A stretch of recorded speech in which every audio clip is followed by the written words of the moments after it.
name is Cynthia Walker. I am the founder and executive director of Start Out Fresh Intervention Advocates, lovingly known as S.O.F.I.A. My name is Chazzy Karen Moore, and I am an advocate for S.O.F.I.A. I am also a volunteer for S.O.F.I.A. S.O.F.I.A was born in 2009 when my daughter Brianna turned 18. I decided to start a domestic violence organization to help women, children, their families, and also men. And we're basically focused on awareness, prevention, healing, and education. How involved is your staff, your staff of advocates? Most of our staff is through volunteer. Okay. Right. We are definitely a volunteer-based service organization. We are 98% volunteer-based. So we have a huge network of volunteers that do different things for the organization, and we're doing the best we can. Actually, I know we're doing phenomenal. I love the volunteer team, and I'm so grateful for them. What type of services do you guys provide? Emergency safe housing, legal referral assistance, and we also do women's support groups. We also offer workshops. It's a resource center. Whatever you need from S.O.F.I.A, give us a call and we'll do everything we can to help you. With regard to the services, the programs, the workshops that you do, are they only limited to your specific clientele, victims of domestic violence, or are they open to the community at large? The workshops are geared for the community itself.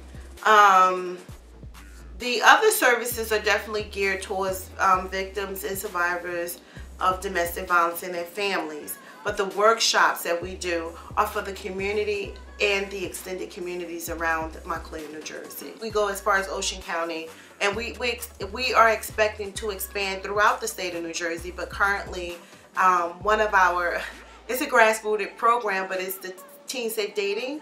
That is something that we take pride in. It's going very well.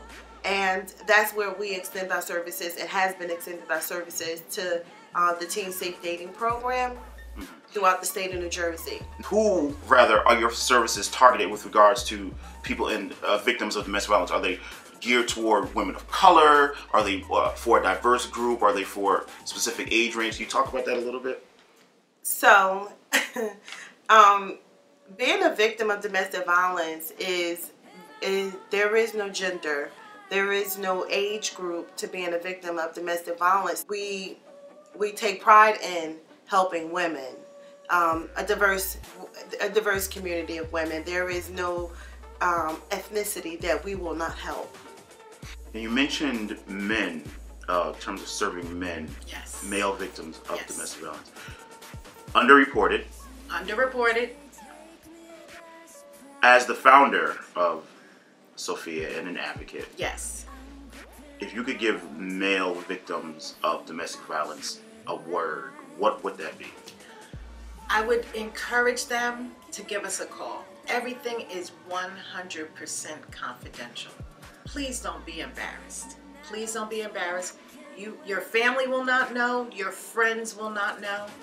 Reach out. We will do everything we can. We have a group of male advocates within S.O.F.I.A that will sit with you, take time, listen to you, understand your situation without anyone that you know finding out that you were connected with us. So we encourage you, please give us a call. And our male advocates would sit with you privately. Okay, everything is 100% confidential. I can't say that enough, because a lot of times people are always afraid that their stories will get back to their friends and families. We understand how embarrassing it can be, and you know, it's just an uncomfortable situation, but it will be comfortable later on down the line when you're freed from this abusive relationship. I was once a victim of domestic violence, which brought me to S.O.F.I.A. In 2012, I stepped out of my domestic violence situation completely and for good. I had made a decision to change my life, to change my thinking, to change the way that I behave, so that I wouldn't put myself back into a domestic violence situation. It was at a time where I was spiritually, mentally, physically, financially broken. And during that time, it was a place where I didn't understand choice and decision making. And it led me to being in places and doing things that I should not have been doing. I've experienced a part of myself, a dark part of myself that I didn't even know if I would be able to survive it. But when I got out, I was on the phone with my girlfriend, and she's ill, and I was talking to her about how she was doing, and I was saying, you know, how do you know, since you're not going to any kind of place where they offer these type of services to you, how do you get help? And she said to me, you know, I go and I look for different groups that offer support, and I started looking for groups that offer support for domestic violence survivors and victims, and S.O.F.I.A was one of the organizations that I ran across in 2012, and I just kind of kept my eye out on them, and then I saw how it was growing throughout the community. All the things that they were doing was definitely dedicating themselves to victims of domestic violence. So it was something that I wanted to get involved in and be a part of, to help me grow and to be inspired, and to also inspire others. Now, working with and I say that community in terms of victims of domestic violence, can you put into words how difficult it is, or not, to service that community, to kind of break through? Sure. So, first, okay, so I want to backtrack a second. You asked me about the word domestic violence. It's just another word for abuse. They just kind of fancy it up, but it's abuse. Mental abuse, emotional abuse, and physical abuse. It's abuse. And sometimes I find myself as an advocate finding it more challenging when someone is mentally and emotionally challenged from an abusive standpoint. Again, that thinking process, where you feel like there's some form of dependency on the abuser, that you can't think for yourself, you can't eat for yourself, like everything has to come from that abuser. So when you're seeking to help a victim that has that mindset, it becomes very challenging because they don't hear you. They're listening, but they don't hear you. So it takes a survivor between, they say, 7 to 12 times before they completely walk away from a domestic violence situation. And some of them don't even get the chance to make it to their 7th time before we wind up losing them. So it's challenging. Is there something that you found that works for you as an advocate in terms of reaching people? Can you talk about what that might be? Sure. Or you don't really let know your secret? I am here to share my secret. My secret is being consistent. Being consistent, being a true supporter. Someone that says that they're in it to help the person. And sometimes you have to give your time to helping that individual. And I'm just gonna say, when someone is going through something, they may need you to walk them through that process.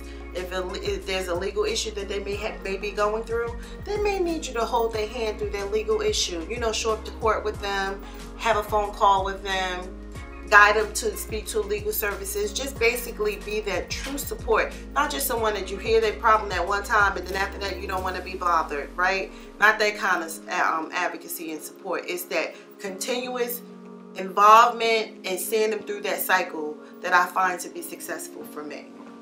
If someone wanted to assist through donations or assistance, physical assistance, how does one get involved with S.O.F.I.A? We accept donations on our website, supportsophia.org. That's supportsophia, SOFIA.org. What do the donations cover for you guys? The donation covers the expansion of S.O.F.I.A from where we'll be able to get more resources to provide to the community, offer more free services, more workshops, more support groups. So give us a call, 862-251-6791.